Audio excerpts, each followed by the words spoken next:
October 2028, when the next president is already in office. And this is the genius of the Trump administration and also the cause of our housing crisis right now. It's called the Opportunity Zone tax break. Basically, under this tax break that Trump put together, corporations make more money on empty, overly priced real estate than affordable real estate that the public can buy. And this tax break, this benefit that they are making a killing off of, ends in 2026 under Trump's term. So when the houses become affordable, the rent becomes lower, guess what? He's going to look like a hero. Even though he's the one that started the fire in the first place. But people are not going to care because now they could buy a house. Now they can, get into the apartment, get their kids out the house. And that is the genius of, I guess, the Republican strategy. They are always thinking 2 to 3 terms ahead. What can we plant into the term of the next Democratic Party that will benefit us the term after that when we're back into the office? It's why they always look like they could push stuff through quickly. It's why the Democratic Party always look like they can't seem to catch up, because the Republican Party are always starting little fires each term ahead, 2 terms ahead. And then they go, look, the house is burning down while the Democrats are in power. And then they come through and then they bring out their extinguishers and they put out the fires and they look like heroes, saving the house from the fire they started. Genius. Absolute genius. Remember when Trump tweeted about doing more for Black Americans than any president since Lincoln? It was a bold claim that caught everyone's attention. He said his opportunity zones would uplift struggling communities. Sounded good, right? The promise was to bring new life to areas that had been neglected for years. But did it actually work out that way? Let's break it down and see if the reality matched the rhetoric. In 2017, Trump signed the Tax Cuts and Jobs Act, a sweeping piece of legislation. This law included a program called Opportunity Zones, which was supposed to be a game changer. The idea was to encourage investment in economically distressed areas by offering huge tax breaks to wealthy investors. It was a win-win on paper. Sounds great on paper, but the devil is in the details. Implementation is where things often go awry. The problem is there were very few rules about where this money could go, leading to potential misuse, and there was no requirement to track if the investments were actually helping the people who needed it most. Accountability was missing. So, what happened? Let's just say it didn't exactly turn out like they told us it would. The promises made were not the promises kept. Imagine a neighborhood struggling with poverty, unemployment, and lack of investment. Businesses are closing, people are leaving, and the future looks bleak. This is the reality for many communities across America. Opportunity zones were supposed to be a lifeline. The idea was simple: attract private investment to these struggling areas by offering significant tax breaks. Investors could defer capital gains taxes by investing in designated opportunity zones. These zones, identified by state and local governments, were primarily located in low-income neighborhoods. The potential benefits seemed enormous. New businesses could create jobs, revitalize neighborhoods, and offer residents a path to prosperity. At least that was the hope. But as we dug deeper, a very different picture began to emerge. One of the biggest problems with opportunity zones is the lack of transparency. During the Trump administration, the government didn't require detailed reporting on where the money was going or how it was being used. This made it incredibly difficult to track the program's effectiveness. We were left in the dark. Were these investments actually benefiting the intended communities, or were they simply lining the pockets of wealthy developers? Initial reports raised serious red flags. It became clear that we needed more information. We needed to know where the money was going, who was benefiting, and whether the program was living up to its promises. What we found was deeply troubling. Instead of revitalizing struggling neighborhoods, much of the Opportunity Zone money flowed into projects that primarily benefited the wealthy. We saw luxury condos, high-end hotels, and even golf resorts being built in Opportunity Zones. Remember that image of struggling communities we talked about? Well, those luxury condos weren't being built for them. These projects did little to create jobs for local residents or address the underlying issues of poverty and inequality. The tax breaks intended to uplift distressed communities were instead subsidizing developments for the already affluent. In fact, disclosures obtained by a watchdog group showed that White House senior advisor and presidential son-in-law Jared Kushner raked in as much as $3 million from projects benefiting from Trump administration initiatives in 2019, plus up to $1 million more in rent money from firms which later received COVID-related small business loans from the government. The documents, released by Citizens for Responsibility and Ethics in Washington, show that the Kushner windfall includes revenues from a Jersey Shore luxury development that benefited from a real estate tax break publicly pushed by first daughter Ivanka Trump, Kushner's wife, in 2017.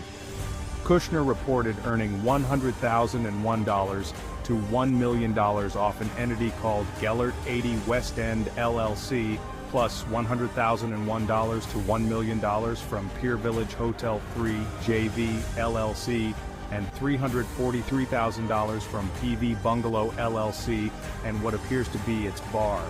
These companies are pieces of Kushner Company's sprawling Pier Village project in Long Branch, New Jersey, which Bloomberg Businessweek profiled in 2018 for its receipt of fiscal relief through the Opportunity Zones program.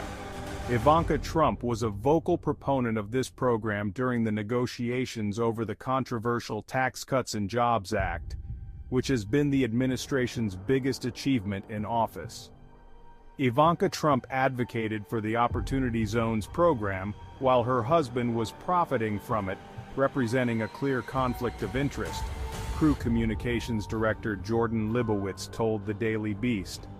The program seems to have been made to be easily exploitable by the rich and well-connected, starting with those related to the president. Crew pushed the Justice Department to probe the president's daughter's role in advancing an initiative that her husband and father stood to profit from. As with the commander-in-chief himself, the two have stepped back from their private business interests, even as they continue profit from them, a source of constant criticism and controversy. As good government groups complain, it makes them susceptible to corrupt influence. The lack of oversight and accountability in the Opportunity Zone program resulted in a massive loss of tax revenue. Billions of dollars that could have been used to fund education, healthcare, and infrastructure were instead funneled into the pockets of wealthy investors. A 2020 report by the Joint Committee on Taxation estimated that the Opportunity Zone program would cost taxpayers $1.6 billion in 2020 alone.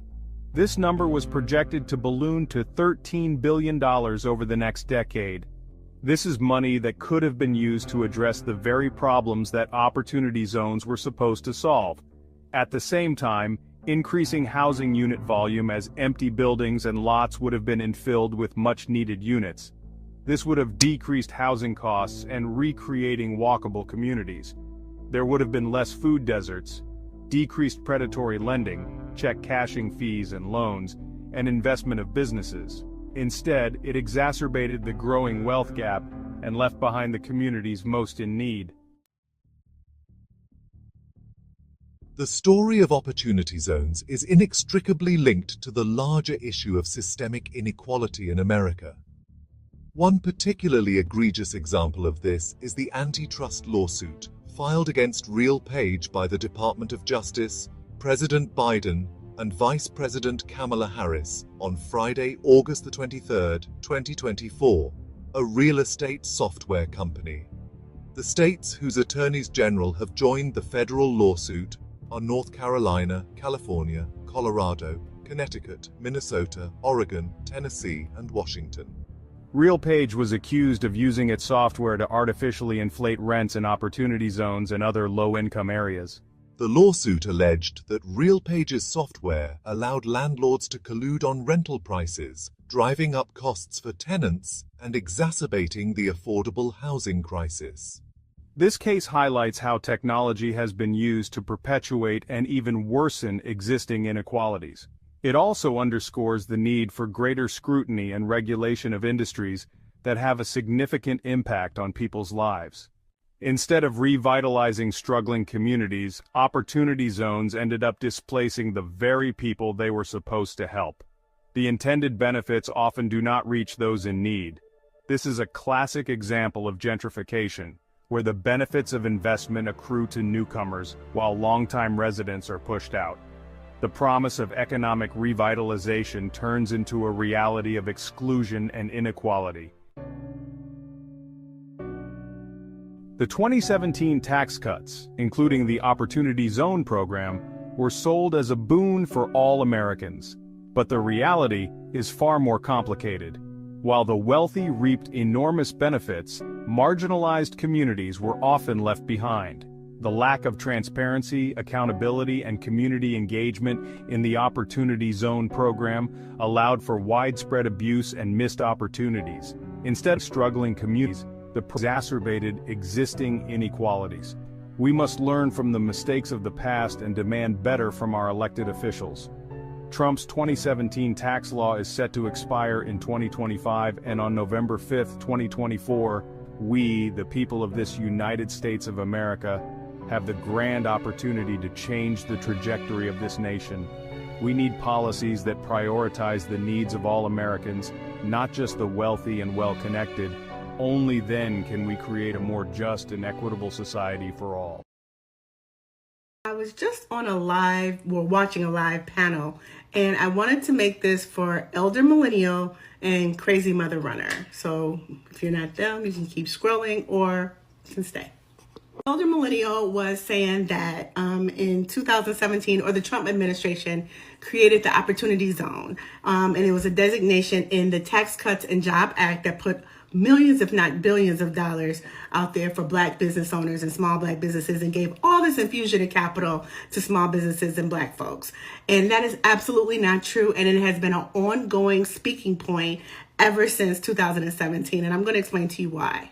It seems that when you're trying to justify how Trump helped Black people, this is one of the talking points. And the reason is because nobody ever did the research, but I was actually working in Detroit in those low income communities, and we tried over and over and over again to figure out how to get this capital into the community. And it was just not possible because the way it was set up, it was for large investors to bring in money to get, to have their capital gains referred. So basically it was a tax shelter for wealthy investors, which meant corporations or wealthy white folks. Because Black people in low income communities don't have the money to invest in low income communities to help low income communities. So what happened?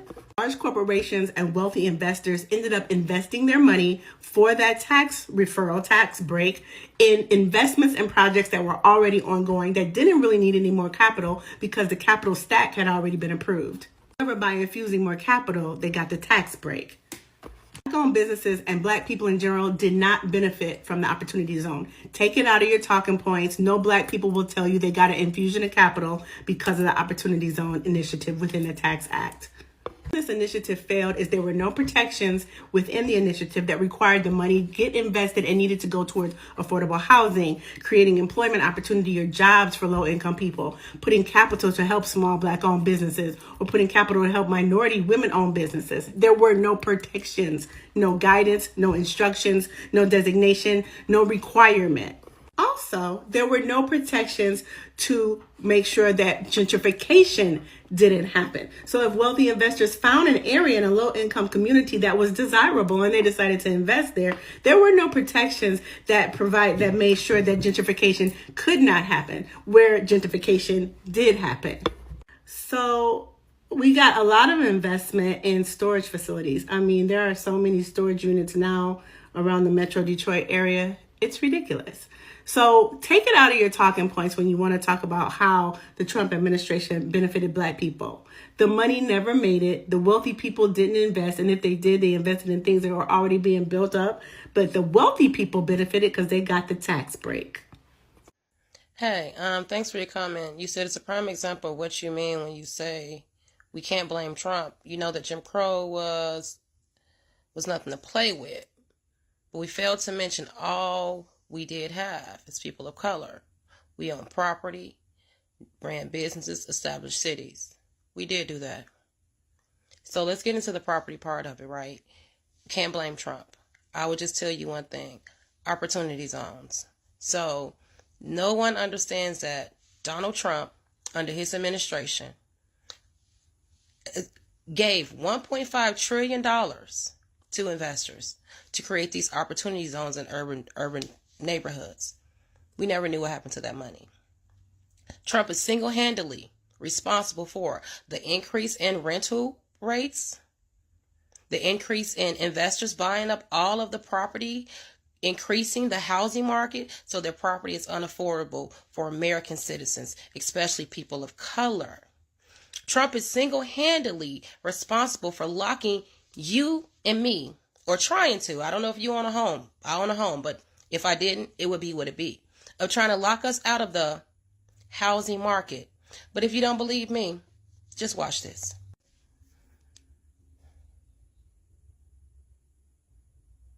Opportunity zones. Opportunity zones are tax incentives to encourage those with capital gains to invest in low-income and uncapitalized communities according to the Tax Policy Center. Investors must stay for 10 years. A feature of the president's $1.5 trillion tax incentive cut program that was indeed to benefit Black, Hispanics, and low-income communities. But the problem is that they don't know where the money went. They can't quantify $1.5 trillion in urban development. But let's look at this. The real estate tycoons, how they benefit from the billions in tax incentives that Donald Trump provided to people like Fannie Mae and Freddie Mac. To people who actually owed taxpayers money for the bailout. This is a tax break that he provided for those people to go around the country and purchase all the available real estate and lease them back to you at these inflated markets, at these rates. But it gets better because Trump, under his tax incentive, those same investors who they're going to profit in 10 years, $26 billion. That's after the $1.5 trillion that we, that the Donald Trump administrative, gave them as incentives from the American taxpayers. So this is the reason why I blame Trump.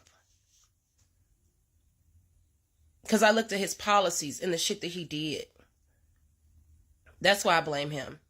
Can I blame Trump for Jim Crow? No, Trump was just a participant when he refused to, rent to Black people. And when he decided that, Black people was guilty of all crimes that he saw in the newspaper. And he made sure that he used his influence and his power to write ads. So those are the things that I blame Trump for.